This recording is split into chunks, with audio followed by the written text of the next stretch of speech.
guys to kind of get themselves up.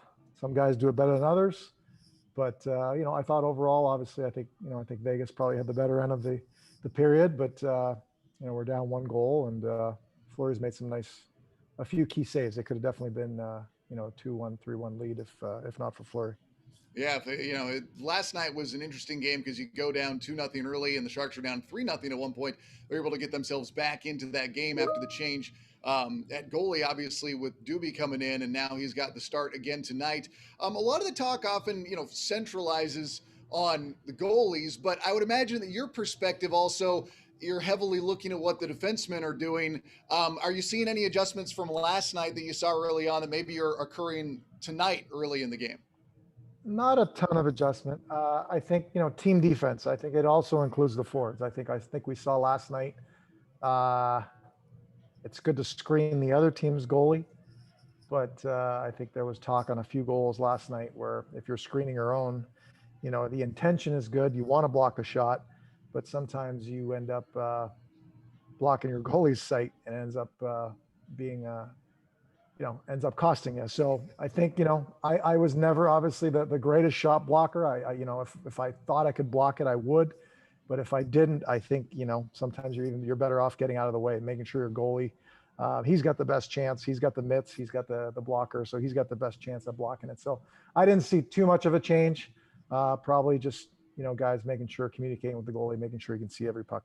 Yeah, I know Dubnik had that one get by, but he did also make some other nice saves out there. And just from one night to the next, when a goalie has that situation of coming in and then having to get the start the next day, is it almost good that he got to get kind of half a game's worth the night before and get a look at Vegas? Well, I was never a goalie, so I'm not the best person to answer this question. But those the goalies are special humans. They're obviously wired differently than the rest of us, and it's obviously got to be tough on them coming in sometimes in the middle of a game when they're not expecting to play, and then they have to play. But I'm sure he was ready to go tonight. Yeah, and obviously, we look back at your time with the San Jose Sharks, and you alluded to it, trying to play in front of an empty building like we're seeing here right now. And I can tell you, it's very, very odd. You were accepted here as a member of the San Jose Sharks family very, very quickly after the move that brought you to San Jose. Just what were your impressions? Because you'd been in the Sunshine State, another place that, Yeah. they don't have frozen ponds there, but they have good fans there, obviously. You come over here to San Jose, and, people took to you very quickly. Yeah, I compare San Jose to Tampa quite a bit. A non-traditional hockey town. That being said, the fans are huge supporters, and we had a huge. Obviously, we had a very good. Well, when I got there, we didn't have a good team, but by the time I left there, we had a very good team. We had won a cup, and the fans were incredible. And San Jose was exactly the same. I showed up, and the fans were incredible. It was a non-traditional hockey market, but that doesn't matter. To this day, the loudest building I've ever played in. I've said that. No disrespect to the other teams I've played for, but there's something about the acoustics at SAP and the combination of the crowd. And at playoff time, there was absolutely nothing like it. And yeah, just an amazing group of people, and seeing them off the ice, in social settings and stuff. It was 99.9% of the time very, very good. So just an amazing place to play, and I was very fortunate. I obviously still live here today. So. Yeah, it's the Bay Area is not a bad place to be, man. Obviously, it's got some good things going for it. Just curious, in terms of looking back at the guys you played with, who are the guys that you really enjoyed playing along? Or maybe not who you were partnered with necessarily, but I know that when you were acquired here, there was talk that you knew Jumbo a little bit, but sometimes those angles are played up a little bit. Who. Yeah. Who maybe became a friend of yours that you weren't expecting to, or a relationship that was maybe strengthened by being their teammate? Yeah, I knew a couple guys coming in. I had played with Patty and Joe on a world championship team. Rob Blake. I knew a couple guys. I played Myers with Scotty Hannon, Nabokov. But I think there's something about being, as far as a D-man, being paired with your partner. And if you can sustain a longevity, I think me and Douglas Murray, hit it off. Obviously on the ice, we were completely different. He was a 260-pound beast, just a great human on and off the ice, and hit it off with the Swedish Viking. So him and I became good friends off the ice, and obviously it carried on onto the ice. I don't think a lot of people gave him enough credit for his creativity, which I certainly appreciated because I like to be creative out there and with the puck. And I think sometimes we looked at Cranky as the big ogre back there, but he can make some plays, and I really appreciated his style of play. Was there anybody on the Sharks that you didn't expect that you would become friends with that you ended up having a good relationship with? Ah, I'm biased, but I played 18 years. I don't know how many players I've played with. I could probably only name you, maybe a handful of guys I didn't like. I think for the most part, hockey players, even guys that you hate playing against, it's always the same. You show up and you're like, oh man, this guy, and you end up becoming friends with guys that you just literally couldn't stand playing against. So again, I'm biased, but hockey players are pretty special human beings, and no one in particular surprised me. I think I expect guys to be good guys, and I can say that every Shark player I played with was pretty awesome. In terms of going up against a guy, let's not talk personal about who you hated or anything like that, but maybe there was a guy that you hated to play against because you knew you had to be that much better that night. Was there anybody that you were going up against where you knew the minute you got out onto the ice where you said, the next 60 minutes, I have to elevate my game that much higher?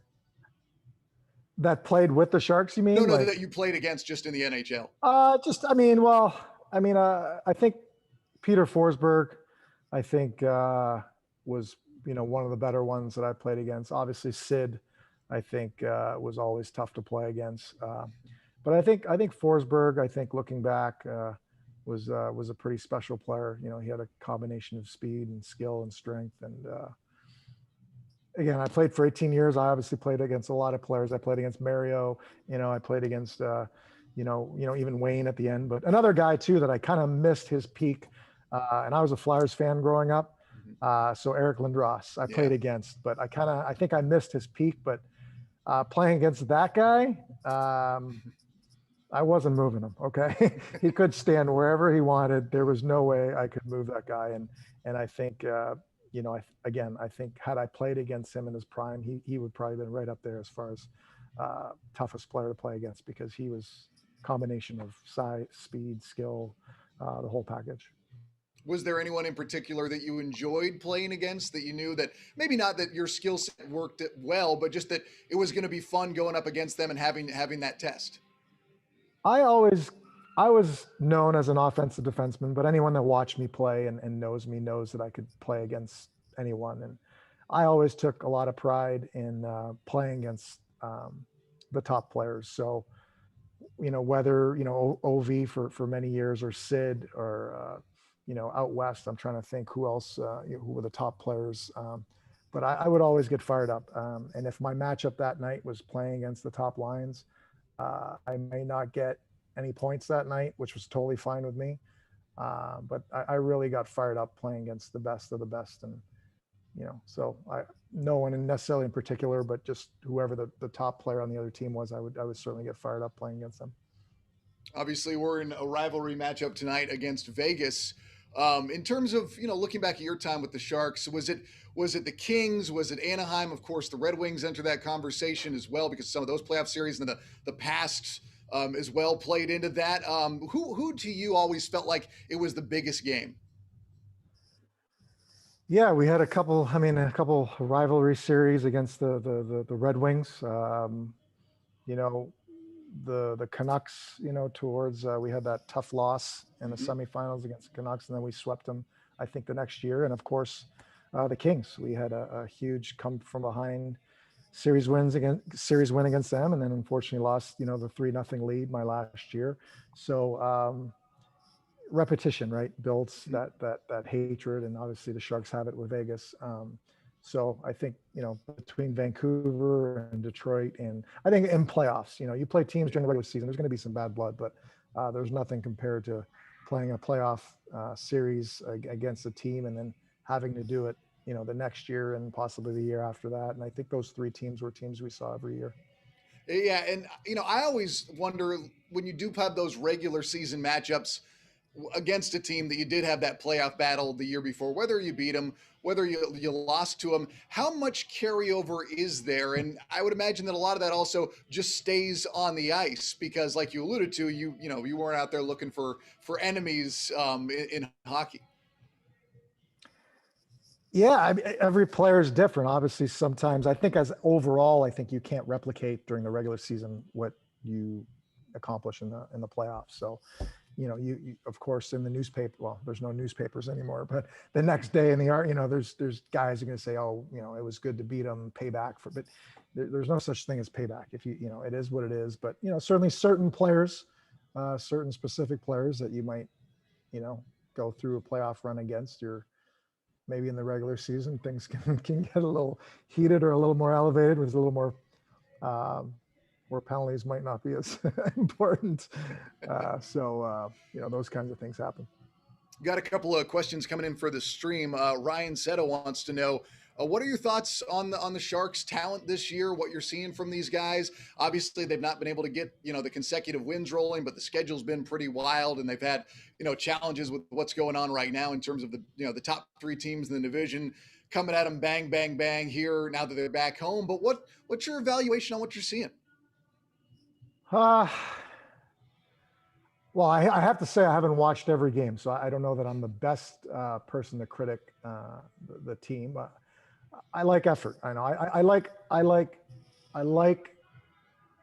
Cooch. I'm the biggest Logan Couture fan, so I think they got the right guy leading them. I think he's the perfect example of how you play the game, how hard you work. So I think they got the right guy leading them. They got a few older players, especially on the back end, guys that have had some pretty stellar careers so far, but are on probably the wrong side of their age. But young players, they're coming in. You got young guys playing tonight, and as they get more comfortable, I think those guys are going to improve and play a bigger role, and it's just going to keep going from there. So obviously, we're not exactly where we need to be. I think it's going to take a little bit longer, maybe some more bodies, some more help, some more confidence. But hopefully we're there's still enough talent here to do something about it. This isn't a lost cause by any means. No, and it'll be interesting to see what the response is here tonight. Again, it took a big second period last night for the Sharks, and obviously a big third as well to send it to overtime. They're entering the second here. What do you want to see in the first 4 to 5 minutes from the Sharks? Well, this is going to sound like a broken record. I want to see effort. I've always, give me effort over talent any day. If you can have both, then you're in great shape. But I want to see effort. I want to see the guys skating. I want to see the guys working hard. When things are going well, you can get creative. You can make plays. You get confidence, get built up, and then you start, making creative plays and stuff like that. When the confidence isn't there, I can't believe I'm saying this, but that's probably when you want to keep it a little more simple. I think when things aren't going your way, that's probably when you want to tone it down, keep it simple, get ugly, and then hopefully as you start putting the puck in the net, start playing well, some wins come along, and then you can start getting a little more creative out there. But work first and foremost. Yeah, that's the message that Bugner keeps on sending. Simplify, simplify, simplify. So we'll see if that's the case when we meet again at the second intermission. Dan, appreciate this, and I'm looking forward to talking again in a little bit here. But again, you've been watching the Sharks Alumni Rewind presented to you by SAP. We'll be back with more Dan Boyle at the second intermission.